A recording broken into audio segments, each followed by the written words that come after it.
para abordar lo que viene, las medidas que se están anunciando, la propuesta de los economistas que terminó sellando un acuerdo entre el gobierno y partidos de la oposición. Estamos junto a Vittorio Corvo, expresidente del Banco Central, también economistas de los que participaron en dicha propuesta. ¿Cómo está, Vittorio? Bienvenido a MulTV.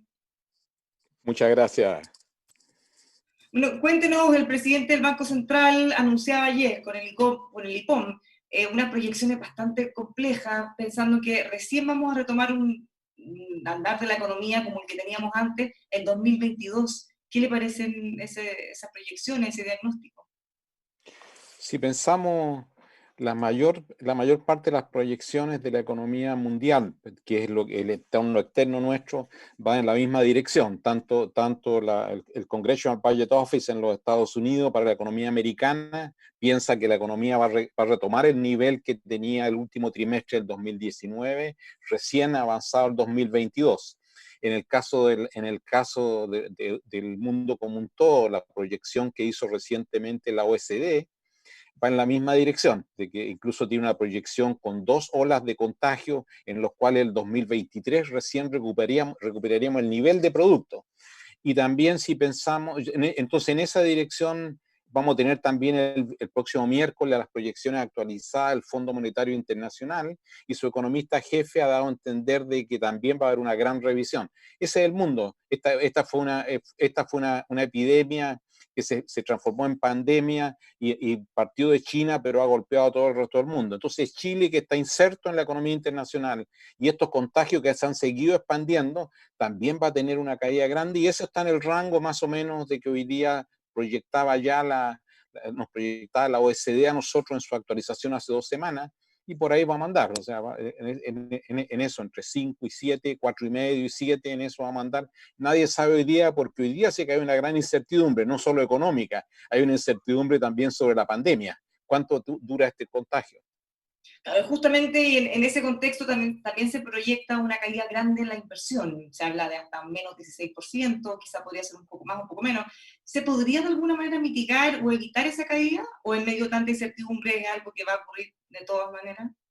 El año 2020 ya está jugado para la inversión, porque hoy día los empresarios no solamente están observando un escenario más riesgo, sino que también tienen en muchos casos restricciones a la operación con la capacidad existente hoy día, más toda la incertidumbre con respecto a esta epidemia, hace pensar que hoy día ya la inversión está jugada. Lo que podemos hacer sí es que dedicar más esfuerzo a que la inversión suba el próximo año. Y en esa dirección es parte de la parte de las propuestas que hicimos este grupo de 16 economistas, y que ha servido de base para este acuerdo con la Comisión de Hacienda Ampliada del Congreso. Y eso lleva incentivo a la inversión el próximo año. Hoy día este año está jugado en todo el mundo ya. Y con eso en la mira, era tan importante incorporar la reactivación como un eje de la propuesta, a diferencia de lo que decían algunos políticos, que debería ser visto más adelante.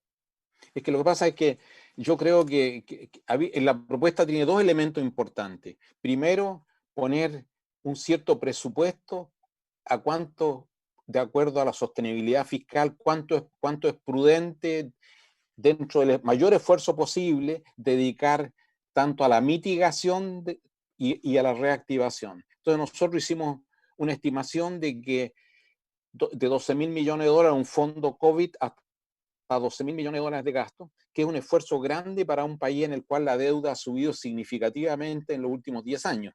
Entonces, y en ese presupuesto tiene que haber un espacio grande para echar a andar la economía, porque van a quedar empresas muy golpeadas, trabajadores muy golpeados que van aunque se haya un gran esfuerzo con los planes de apoyo, van a perder su empleo, y si pierden su empleo, pierden gran parte del capital específico que conocían con respecto al trabajo que tenían antes. Van a perder ingresos, y las empresas van a tener que salir a buscar trabajadores de nuevo cuando la economía se reactive. Entonces yo creo que había que dejar recursos para esa etapa. Entonces hay recursos para dar subsidio a la contratación, una vez que pase esta pandemia.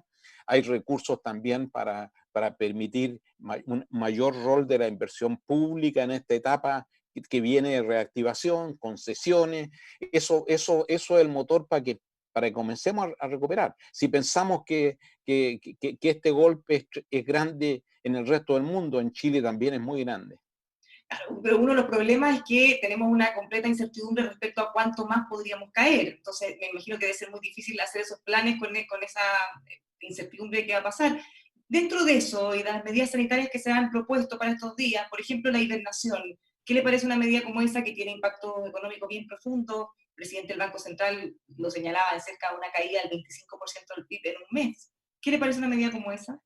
O sea, más que esa medida extrema con un efecto extremo, a veces cuando yo quiero bajar de peso es como quedarse sin comer una semana, es un poco peligroso, mejor hacerlo gradualmente, pero seguir la receta. Seguir la receta, si uno va a hacer una dieta, seguir la dieta, no hacerse trampa en el solitario. Acá es lo mismo, lo que necesitamos más es que se cumplan las cuarentenas.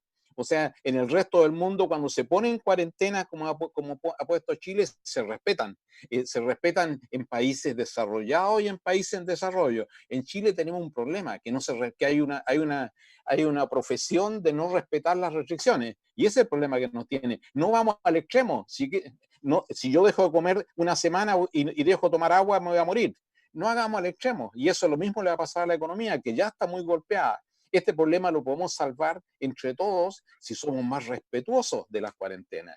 Y también, ahora también eso se va a mitigar en gran parte con apoyo más sólido a las familias para que puedan quedarse en su casa, porque algunas tienen que salir a trabajar para generar ingresos, a esas se les va a apoyar, pero había algunos profesionales que andaban contagiados en la calle, a eso no es un problema de ingreso, es un problema de no respetar normas.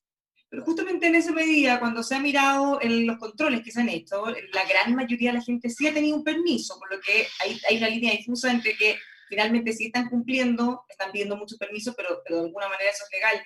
Se ha planteado también la discusión respecto a los servicios esenciales, que hay muchos que califican, por ejemplo, de restaurantes de comida chatarra o de distintos rubros como chocolates, por ejemplo. ¿Usted cree que deberían restringirse esos servicios esenciales? O sea, si uno mira claramente, ahora depende que es la definición de servicios esenciales, hay que tener cuidado, porque si vemos que en el país se siguen dando permisos, cerca de 1 millón de permisos diarios, o más de 1 millón muchos días, tenemos un problema. Entonces ahí claramente hay que usar un sedazo, hay que sacar de la dieta algunos productos que no me ayudan a bajar de peso, hay que examinar la dieta de nuevo, entonces a lo mejor tenemos ese problema.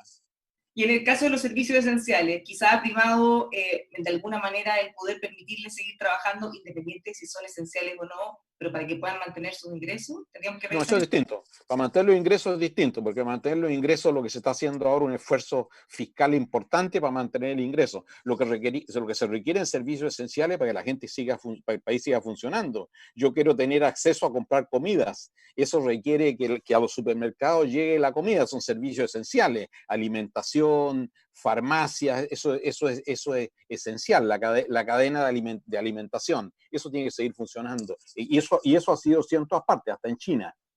O sea, pero habría que revisarlo de todas maneras. Hay que revisarlo siempre para ver si a lo mejor en el sedazo se están quedando cosas que no son muy esenciales y están contribuyendo a la propagación del COVID.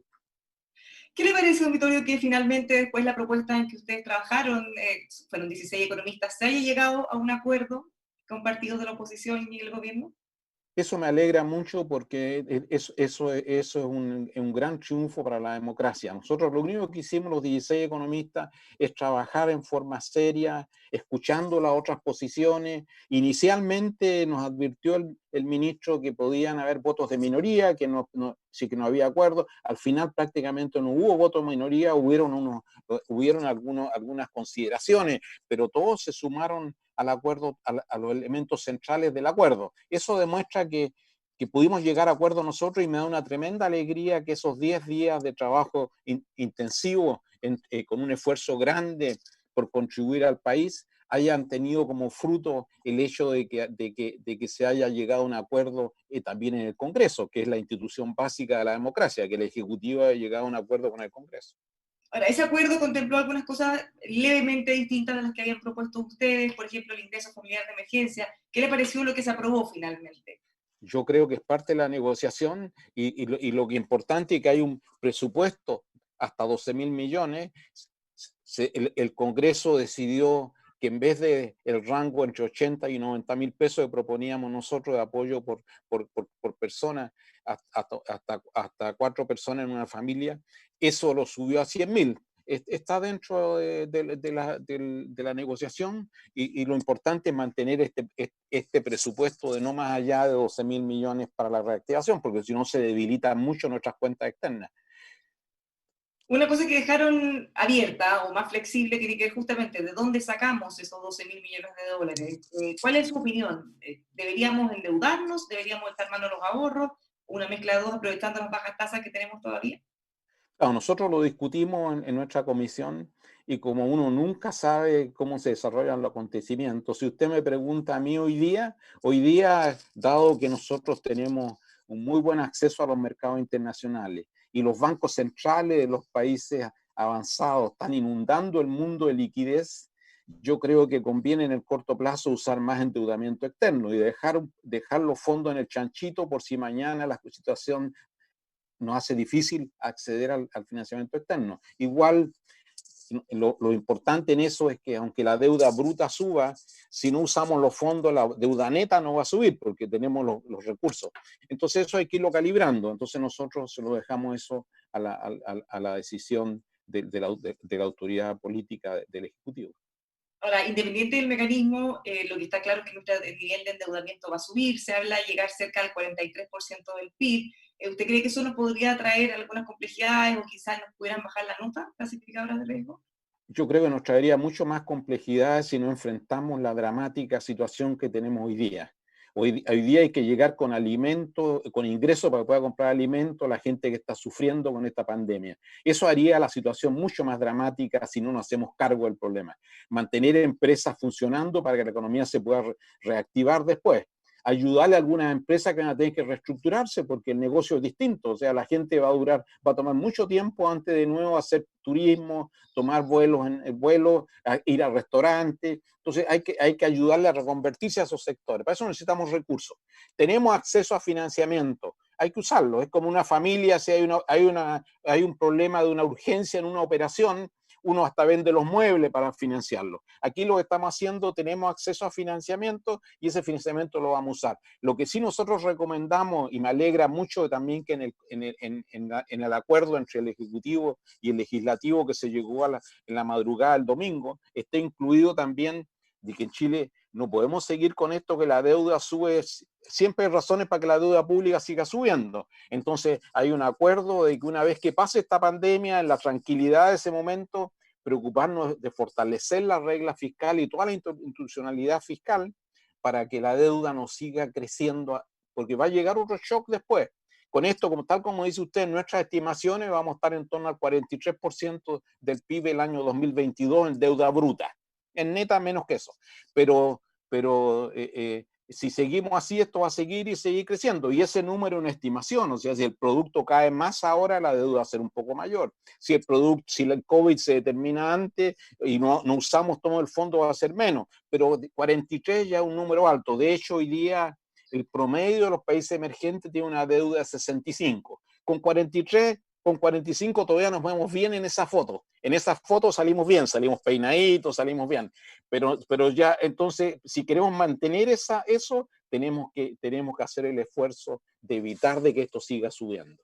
Ahora, más allá de lo que se puede acordar en estos momentos, las presiones siempre son muy fuertes y me imagino que, al igual que en muchos, usted también puede tener esa inquietud de que los gastos transitorios terminen siendo muchos de ellos permanentes. Una vez que pase la pandemia, que volvamos a lo previo del estallido social, o sea, la presión a aumentar el gasto siempre es muy fuerte. Por eso es más difícil.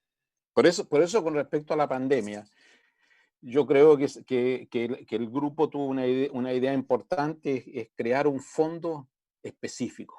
Porque como muy bien lo dice usted, siempre hay gastos transitorios que en el Estado se quedan como permanentes. Siempre hay un dueño de ese gasto transitorio que quiere mantenerlo. Entonces, lo importante acá es crear un fondo que muere en un máximo 24 meses. Y muere el fondo. Y no está en el presupuesto. Este es un fondo al lado del presupuesto. Entonces, el presupuesto del próximo año se va a hacer con las reglas fiscal que opera hoy día y con la meta que se había fijado el Ejecutivo. Entonces, nosotros, este es un fondo separado, muere. El gobierno va a presentar, presentó, están discutiendo una indicación para que el Banco Central pueda comprar bonos del fisco. Eso ha sido una cosa que se está viendo hace un tiempo. El presidente del Banco Central ha señalado que es urgente. ¿Usted cree que eso es una buena idea?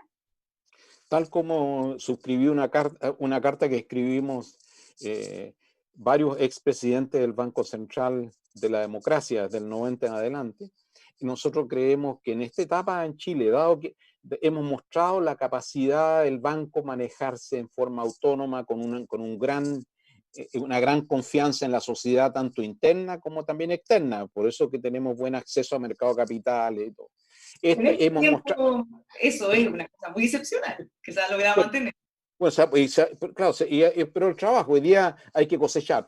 Hoy día, tal como lo muestra muy bien el Banco Central en su IPOM y lo resaltó su presidente, hoy día sí, las operaciones del Banco Central están bastante limitadas ya porque lo que más hay en el mercado y van a haber más en el futuro son bonos del gobierno. Entonces, hoy día ya era muy bueno que lo tuviéramos prohibido eso en el pasado, pero hoy día, en el año 2020, después de 30 años de funcionamiento, ya maduró la confianza en el Banco Central. Entonces, hoy día es apropiado que pueda comprar en el mercado secundario, nunca en el primario, que pueda comprar en el mercado secundario bonos del gobierno. Y esa decisión va a ser una decisión que la va a tomar el Consejo del Banco Central, igual como toma decisiones de subir o bajar la tasa de interés o determinar una línea de crédito para darle liquidez al sistema. Es una decisión autónoma del Consejo. Y el Consejo es una institución que, como digo, ha ganado su prestigio. Así que yo soy muy partidario que pueda, de hecho, todos los bancos centrales lo hacen, algunos más arriesgados incluso compran en el mercado primario, eso no lo haría nunca yo. Ya, pero eso básicamente usted dice que el que sea una buena idea depende del nivel de independencia que tiene del Exactamente. gobierno, ¿no? Cosa que claro. en este caso se ha cumplido ya por bastantes años. Claro. Y respecto a otros mecanismos, se habla del FOGAPE, que hay que hacer algunas modificaciones, también ahí con alguna participación del Banco Central. O sea, el FOGAPE lo que da son garantías. Entonces lo que se requiere también son líneas de crédito. El Banco Central acaba de tomar la decisión en su última reunión de política monetaria, también complementar su programa de crédito condicional el incremento de las colocaciones. Eso va de la mano con el FOGAPE. Ahora, nosotros propusimos que el FOGAPE tiene un problema hoy día para las pequeñas empresas hay un problema porque hay un deducible y el deducible lo encarece porque el riesgo, dado que la tasa de interés está fijada, el riesgo de las pequeñas empresas es muy grande. Entonces, lo encarece. ¿Perdón? Disculpe, ¿fue mala idea dejar una tasa fijada porque eso finalmente termina dejando muchos fuera?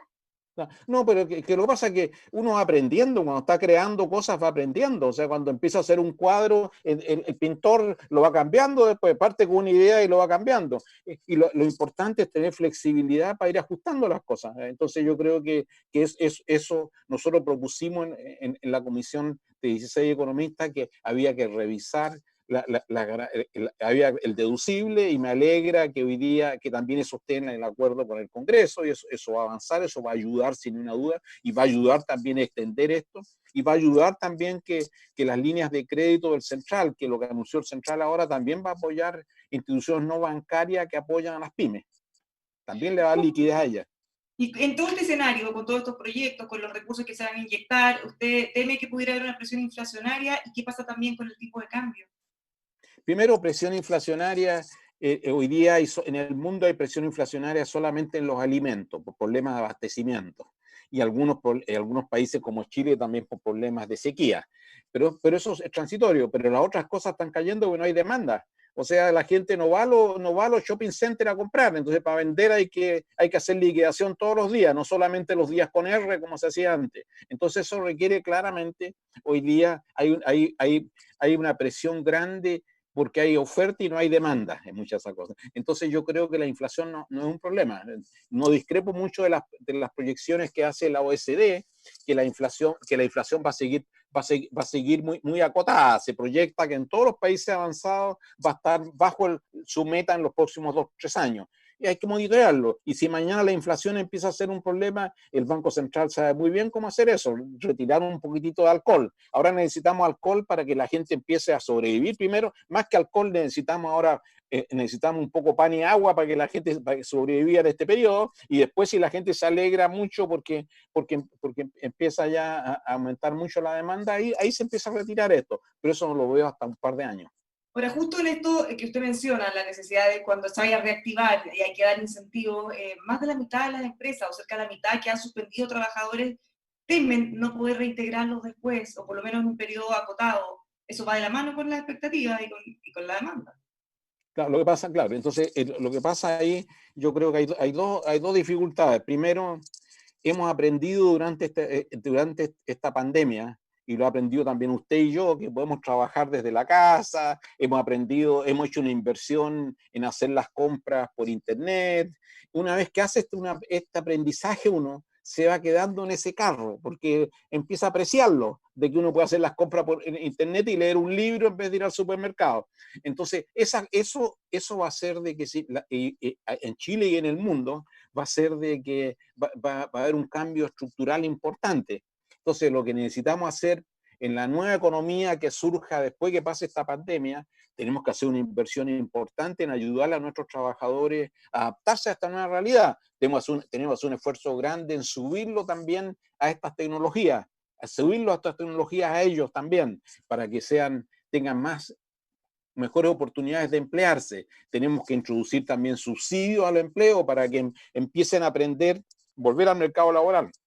No hay duda que la situación es difícil y muchas empresas también aprovecharon esto para poder sobrevivir, hicieron ajustes y esos ajustes fue un aprendizaje y ya quedó ese aprendizaje. Entonces también muchas cosas las van a hacer en forma distinta que las hacían antes. Finalmente, tipo de cambio, la habíamos visto bajando, ahora se ha pegado una alza fuerte. ¿Cómo lo ve usted? Con esta tremenda incertidumbre, siempre es muy difícil predecir el tipo de cambio. Si yo supiera, hubiera hecho operaciones cambiarias y me jubilaría en las Bahamas. Pero lo que sí está claro de que va a depender. Si China logra controlar este segundo foco que se abrió hoy día en Beijing y que han tenido que restringir incluso los vuelos a la capital china. Si logra y la economía sigue recuperándose, vamos a tener un sector industrial en China que se recupera, se están recuperando los países avanzados. Toda esta gran caída de actividad en los países avanzados, mirando por el espejo retrovisor, van a tener un segundo trimestre horrible, pero ya se están recuperando. Entonces todo eso augura de que el cobre puede tener más sostenido su aumento de precio. Eso significaría que el tipo de cambio se va a apreciar un poco. Si al mismo tiempo encontramos, dado que muchas empresas, no solo en Chile, han sufrido esta etapa, a pesar de los programas de apoyo, han sufrido en esta etapa, han tenido que tomar crédito, quedan muy endeudadas. Si tenemos problemas en el sistema financiero, que muchas empresas ya estaban muy endeudadas antes que llegara la pandemia, y tenemos dificultades en los mercados financieros internacionales, los capitales empiezan a abandonar los países emergentes de nuevo, en ese caso se va a depreciar. Entonces usted me dice el precio hoy día más o menos 30, 40 pesos, ahí vamos a estar, entre eso y eso. Muchas gracias por haber conversado con nosotros, don Vittorio, que tenga un muy buen día. Muchas gracias, Bárbara, hasta luego. Los dejamos invitados a que sigan junto a nosotros revisando nuestros contenidos aquí en emol.com.